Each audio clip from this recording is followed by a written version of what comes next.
watiri kuita muchirongwa The Verdict is Yours. Zita rangu ndinonzi Frank Wesere.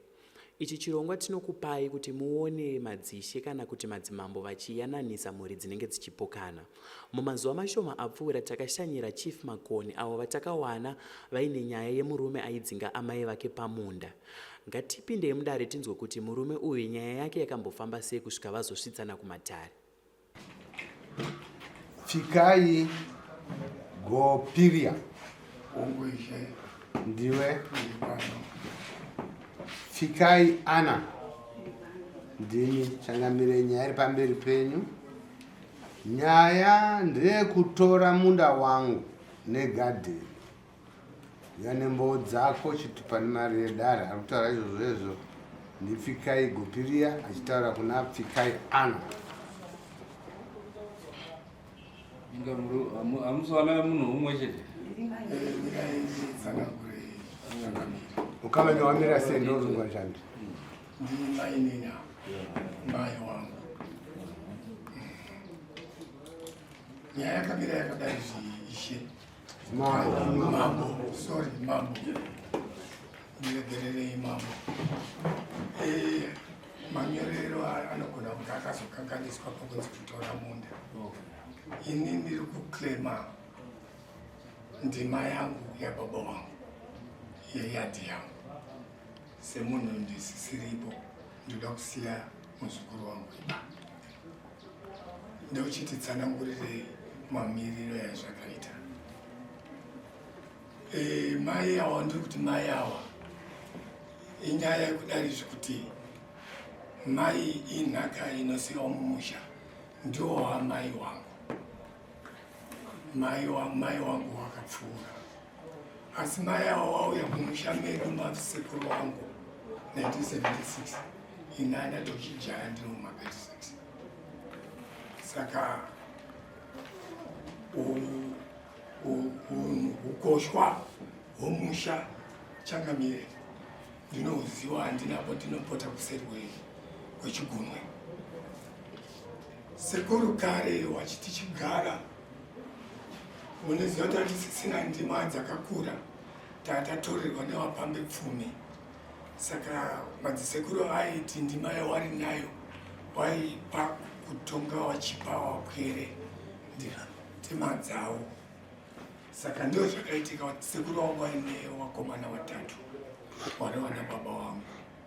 Baba wangu akapiwa ndima yavo kuri kudhuze nekuri kuizini. Wamwe baba wangu akapiwa kumusoro saidi rana sekuru. Sekuru baba munhu wangu wachiri kugara nasekuru. Sese zvakagara zvakaita sekutaura ndikubvunze musati maenda kuroura handina kupa pindo. Uri kuti Ana ndima inini wako? Ndima inini. Mukadzi wani? Wababa munini. Wababa munini nina wababa wangu. Wababa wangu. Saka zvakadaro izvi Changamire inini ndakazowana munda kumakombo kuNyahukwe 1992. Wangu baba akafa 78. Ndikasangana mai wangu wati Xhosa South African ndiko ndakadzvarirwa zvakare. Saka mai wakazoenda kumusha wachienda kunobata maoko. Baba wakanga washaika 2015. Saka waenda kudaro ndakasara ini ndichichandira musha wababa wangu. Kumakombo ndiko ndigere. Asi nhaka yaindiri kutaura musha wababa wangu ndaipota ndichiuya ndichimaira kana kurara kana kuita mazuva matatu kana paine zvinhu ndoda kuita, kana riri hiya kana chirimo ndokukakama waya. Saka Changamire ndakazonyatsorwadziwa muzhinji mumwe pane zvimwe zvaunoitirwa unotaiwa izvi zvazvina basa dzinguva zvichachinja. Saka ndakauya kuno ishe Changamire nenyaya yekudari izvi kuti ndakaona kuti ndigare dare nawo pakandiremera. bozi zviri kuitika nezvazviri kuitika zvakanyanya iyi changamira. Pane pakauyawo nabooster changamira. Pakadaidzwa handizvizivi. Inini wagara wachitaura nyaya yekuti foni dzangu hadzibatike. Kana dai mune zvirongwa zvemusha zvinonzi foni dzajeff hadzidiwi, hadzibatike. Kuti mufunge kafoni aka ndakakaita 2008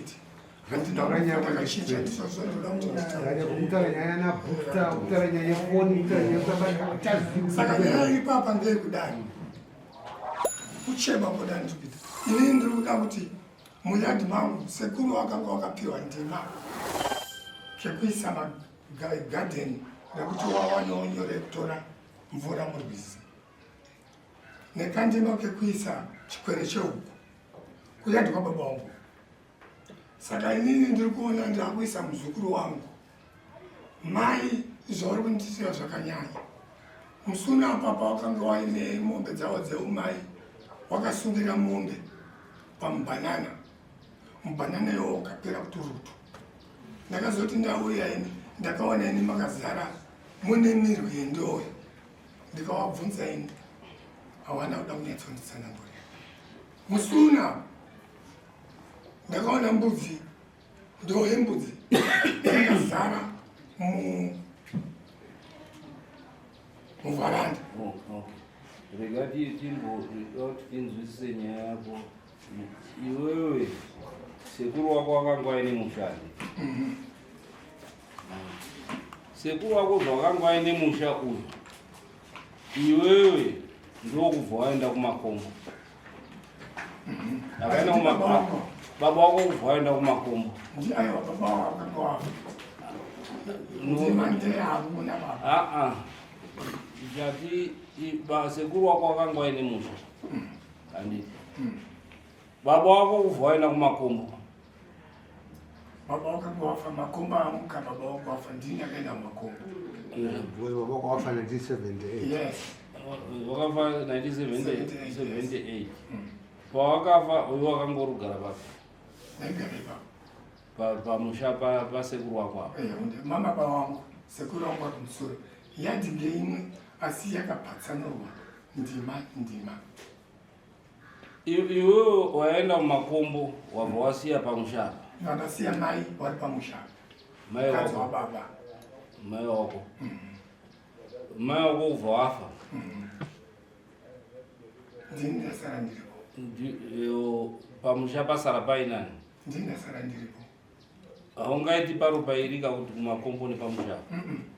Handisati ndaita kupedza utongoshwa hwangu. Saka izvozvi ndakuchiti aiwa ndati iwewe mai wako wafa apa iwe wanga uri mumakombo. Pawafa iwewe pafa mai wako anga achigara pamushandi yako? Handine wana waingouya audaiti ndicheketerewo vana wachisumuka wachienda.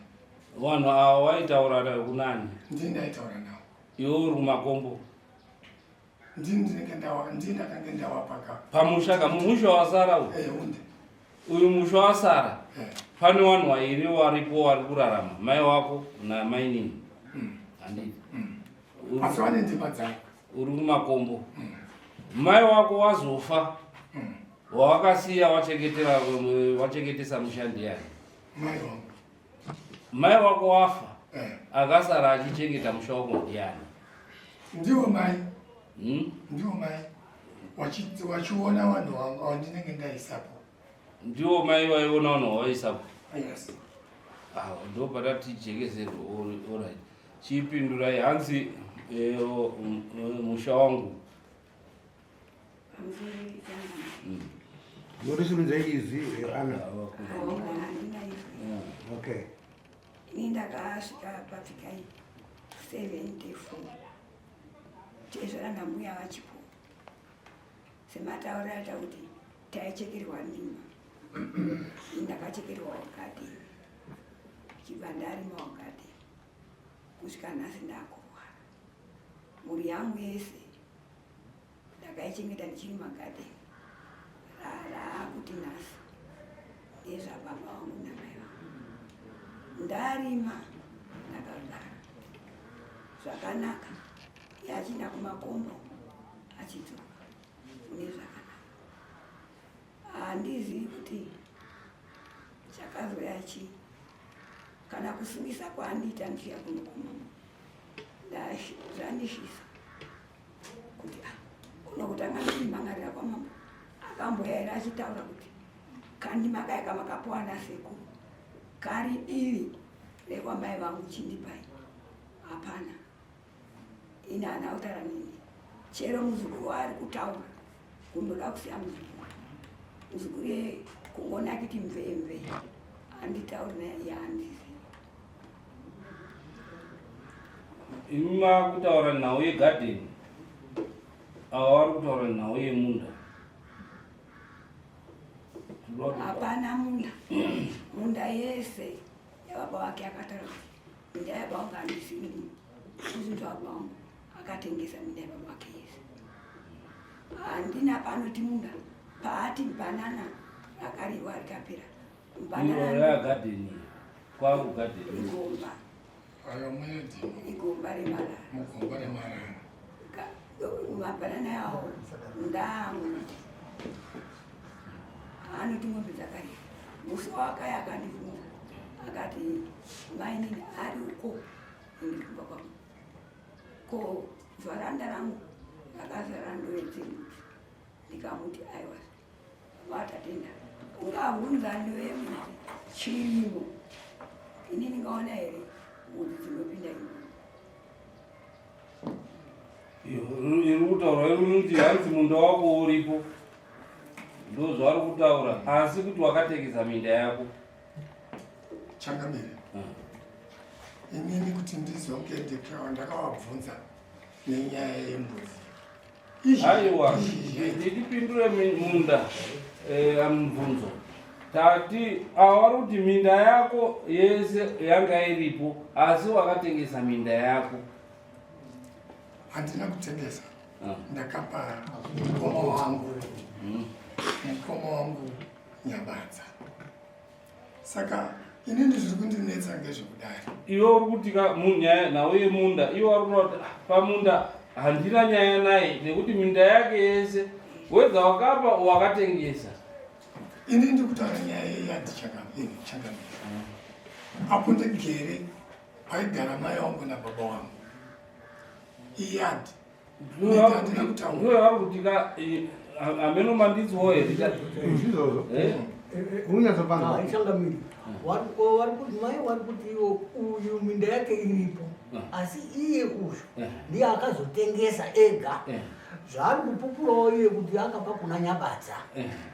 Kana kuri kupa here kana kuti kwakutenga here ndo zvatiriakatengesa akusvika kuti akatengesa wakatopuwa kamari. Ndati komba nemubanana. Mubanana ndewangu. Yati ndeimwe. Geti ratalipinda naro nderimwe. Tinongopinda ndera straight. Iye mai ake vangu vari ini ndiro. Saka ndichazi kuti iye zvaakuti mabanana angu akasi mari. Mabanana ndamu. Aiwa mai, ndiri kutaura mabanana ari kumumengo. Mabanana muri kunyatsoziva kuti makasungirira mombe yenyu yanga yauya kuye umai. Ndakasvika ndikabvunzazve mukasanditaurira idi. Ndizvezvo zvandiita futi apo ndauya ndichiona futi ndove yembudzi mai. Ndakanyatsoona kuti zvizhinji zvomuri kuita asi hamunditori semukomana mukuru, munonditora kunge chimunhu chekure kure. Saka nini kuti nguva nenguva zvadaiuya nomunhu wendandari kuuya kunogara pamba ndaisauya nokusuma here. Maiona munhu iwe nge usina kumbotaura kuti minda iyi ndakapa vanhu, uri kutoti afanga minda yanga iripo isinayo. Hausi kumbotaura kuti minda yangu yandakasiyirwa ndakasiya ndakaipa vanhu. Aiwa, uko ndandisinei nako because ini ndirikuda apo ndirikuda kusiya muzukuru wangu akasara akagara zvirinai. Pai pacho ayandi pamwe but vari kuti munda hatina problem. Handina kana nene uku munda handina problem nawo. handina kutaura kuti minda kaiwe handina kuti munda ati ndati yadi yakuchakani Mama, Samuel akanyerwa kama changamire ini chandikuona pana baba ndofunga space iri kutaurwa kunzi yakapuwa amai na matisi ndisekuru anditi ndofunga ndo iri kuda kutorwa futi neawa nokuti iri muyadhi saka ndofunga ndo yari kuda kutora futi that because havasonyatsa explain zvavada kusiyira munhu wacho pai saka ndofunga that authority yekuti ndepangu ndofunga ndo zvari dongo ingori kurwisana basi nanasi alright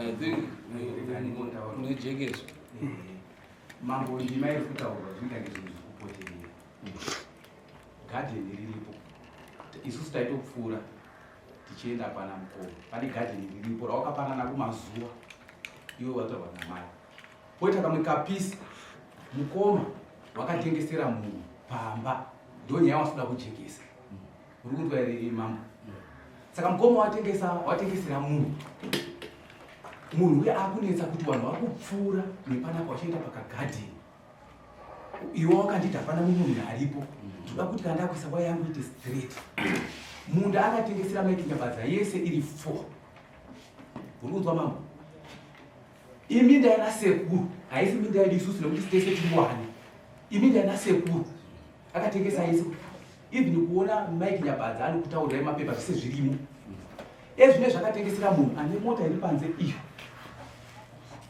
ati waita waine $10 yekumupai mari yedare uyu munhu atauri nesuwo pamba saka nyaya yacho kutange kupoterera mukoma ngawataura nekuti dai kuri kuti zvinhu zvakanaka mambo mukoma waibuya kapisi kako kana kuti atengesa munda wababa wake zvakasina basa asi dai akangoya kuna mai kuti munhu aise waya yake zvakanaka ndaakutora kagadheni aka ndaakutora pane banana paya paya hatina problem nazvo mambo asi taita zvinhu zvakanaka handiri kuona tazoshamisika nekuuya kuru kuti wari kutitora kapisi kangu even mambo muri mumusha ungataura zvenyaya yenhoko dzembudzi isi tiri muchiri ndinokumbira mambo kuti ipapapo anyasokupa satwanuri uyu ari panzandimoto ndiye munhu akatengeserwa munda iyeye saka akuda waya yekuita straight gadheni redu isusu kudanana kwana maiguru namainini waidanana munhu waiwirirana saka gadheni waitopuka uchitoenda semushahwani ende mukatoona uyu mukomana akauya uyu mupurisa wedu akaona tikamutaridzira kuti ona kanzvimbo kari kuchemerwa uri ukaona here asi haisi mhosva tinoenda kwamambo dai akangoya kuna mai ndatengesera munhu wangu saka dati waya yake inyatsovire zvakadai hazvina problem asi dai aizonhanikirawo nekwedu ndopataiti mambo akutengesa nepedu ndapedza mambo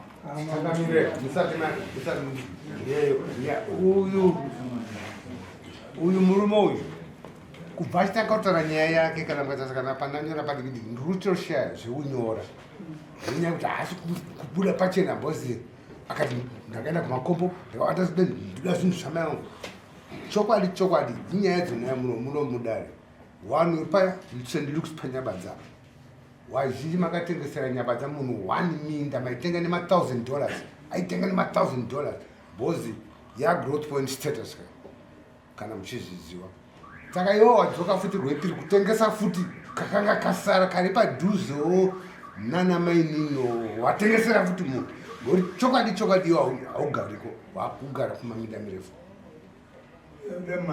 zvako zvekuti kudasa muzukuru wako kudasa muzukuru wangu handizoda mari iwo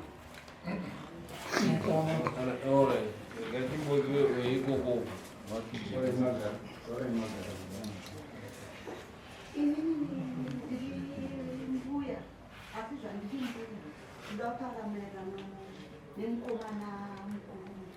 nemukomana mukuru zvaakaita akatengesera munhu ane mota iri apa asatengesera akazototorawo gadheni akatondotadzidza gadheni uyezve maikawo akatotengesera kuti doro raizonaa mai wangu kwamushuru akatotora doro raikuti mwana mai wangu pazasi pemagadheni pavo akatotengesera kuti munhu waada kugara ipapo muzukuru wake.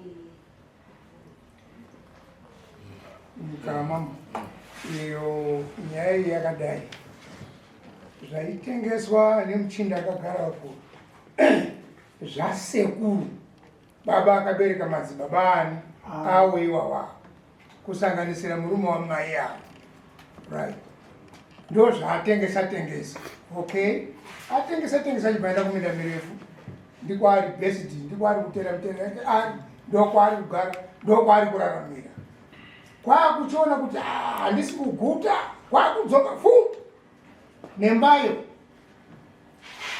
kwakutengesa tumwe tupisi atengesa tumwe tupisi akupinda futi muchikamu chikamu kemiti yekwadziwa kumagadheni kwamai avo kwakuti ndira kupa muzukuru wangu ipa.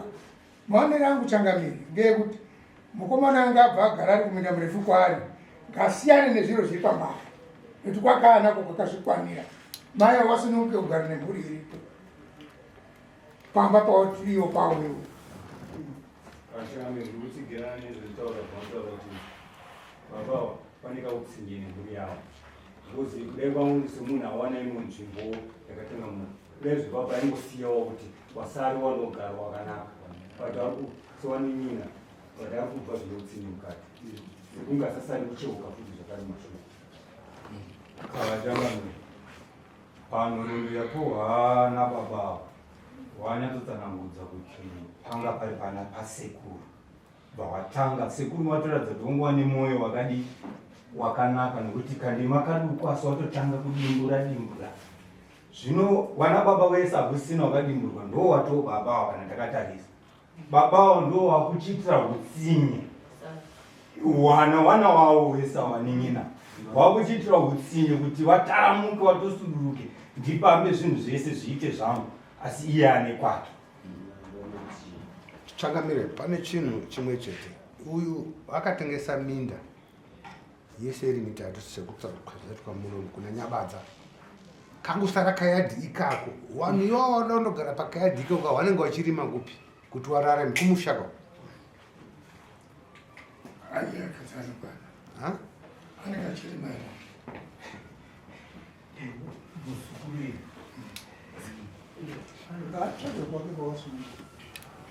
All right. Kachangamire. Ndinoona baba waka zvinhu zvinokunze kwemutemo. Urere kuti nyaya yekutengesa muri kutaura kwacho da imi muchiziva kuti mune mhuri inofanira kunge ichiyeri papapo vana vachabereka vanhu vachiyeri motengesera kuti watorwa. Handisi kuona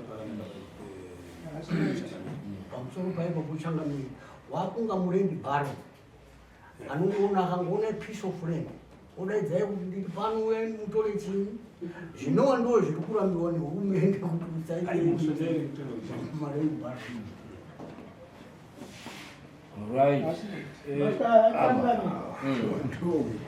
Inini ndichizvinzwa zviri kundirwadza changamira nekuti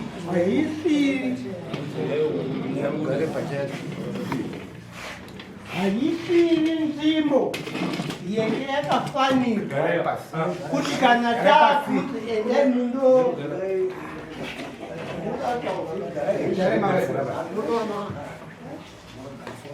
kuti titengese yenge ichinzi Makoni farm haina kumbonzi Makoni reserve. Handisi kuziva kuti wana wakasiyiwa mumadzinza umu wapindwa nei. Makoni yakagara ichinzi inyika yatenga musoro wababa Chingaira, mambo Chingaira. Zvino handisi kuziva kuti tapindwa nei kuti adzokere muzukuru uyu kuti azoti ndiri kurwira gadheni. Makanzi munorima munogara imomo muchiita madiri Mboboville. isifani zviri kundirwadza zviri kutirwadza. Zvino hatizvi kuti tingaitongesei akati atengese iye atori rongo nekutengesa kwari kutengesa wananyabadza wauyu but wakundotenga akakupa imvumo yekuti mambo atichitengesai musha wangu ndiani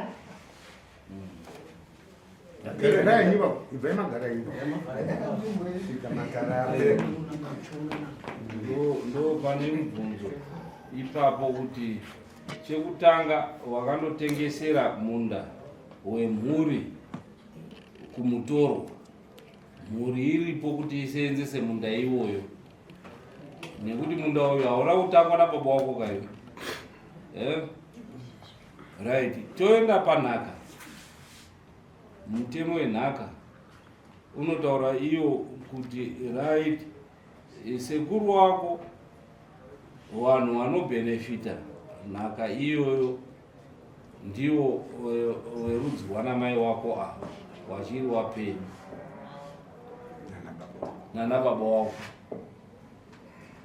Wazoperawo kufa koenda second generation yenyu imimi wazukuru, asi iwewe semukoma mukuru wabva wadistroya nhaka yasekuru wako. Unobaona sei iwe? Right. Wadaro watengesa pashoma pacho pasara waakuti uri kuunza muzukuru wako zvakare panzvimbo pacho, asi watengesa paifanira kuti muzukuru wako anga achibenefita. Waakuti pasara pacho apo pekuti wachibenefitawo futi waakuuya wakuda futi kupatengesa kuti pabva paende watorwa.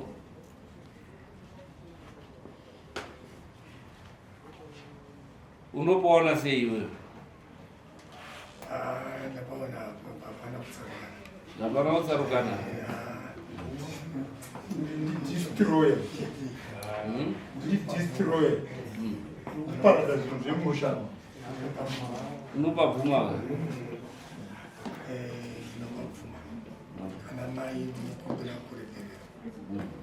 Nekuti uri kudistroya nhaka yasekuru wako, waning'ina wako havasina pekurima, pane mutoro. Paro paifara kuti hauna kumboisa sembi, hauna kumboisa kana chechi panzvimbo ipapo, asi wauya watengesa nhaka yasekuru wako inofanira kuti inge ichibenefita wese wazukuru wasekuru wako.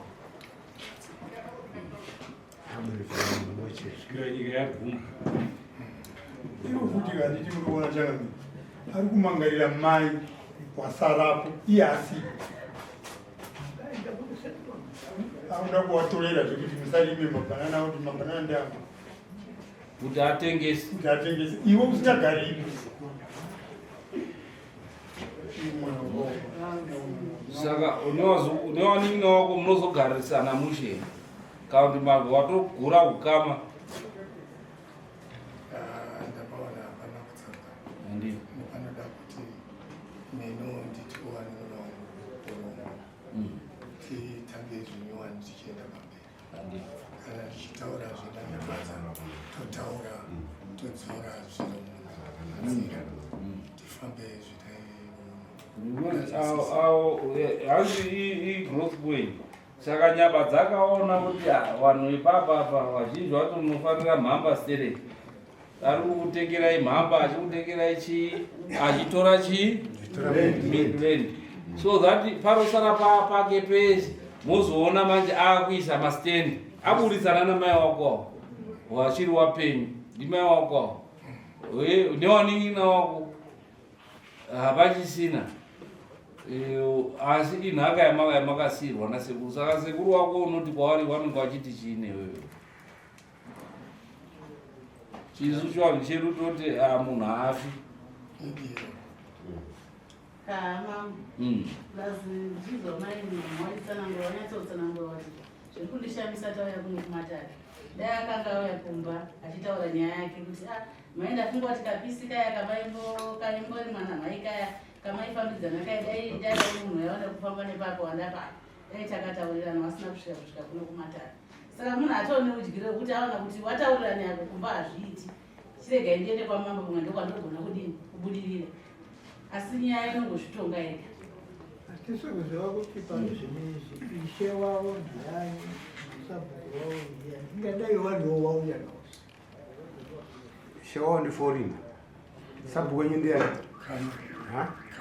kamba zimufana mudiki ari kufamba nananyamba dzautengesa kamba tinotambudzika onayo ndiye ari kutofamba ishe wekuzipa kachangamira ende zvikuitika nezvekuitika kutokudza neririye nyabadza ari kutogadzira nhaka yevazukuru vake hazvichazobvi kuna nyabadza vezvo ufumo hwese unonge iwo mhuri yako yakasimana nasikuru wako yotambudzika ungati zvinoshandei izvo zvakadai nyabadza atenga nyabadza iya yese papake zvokuti ana location rwepabva nezverutori rwake urikana nyabadza iya nebhotorosozo ndiyo family yacho ini kachangamire ndafara nemuchinda uyu at least kuti abvumbe kuona kuti ari kukanganisa tinotadza tese varume asi it's another story kuti uone imwe picture kuti pakadengi kukanganisa apa regai ndinalofunga zviri kutaurwa nanachangamire izvi zvakadini zvakanaka jefu dzokera kumba undonyatsogadzira mhuri yako zvakanaka ita rudo nemhuri yako rega kuengana nemhuri iyi mhuri wana wapfika iyi uri kuzvinzwa enda unogarisane nemhuri iyi zvakanaka imhuri yako iyi andi kuzviona kuona wakuda kudaidzana nawo uchida kufambidzana nawo kumatare uku waakurasika waakurasika ndito wazvinzwa ka tichiita mutauro wekupedzisira vamuchiti sabhuku wenyu ndiani nganzi kamba handiye kamba waya akambobuda mumapepa achiita togadzwa mambo hwamambo sabhuku asi ndiyo family yacho ndamambozverenga mumapepa